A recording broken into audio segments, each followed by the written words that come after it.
среди которых щука, плотва, окунь, сом, лещ, налив, судак, угорь и много-много других.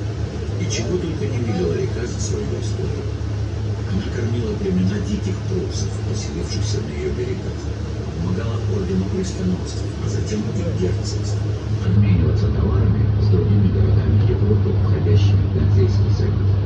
В ее водах отражались блиставшие на солнце штыки войск Наполеона, пошедших в Кёнигсберг после битвы при Плейсе-Шейлах и черпавших из нее воду для своих полевых нужд.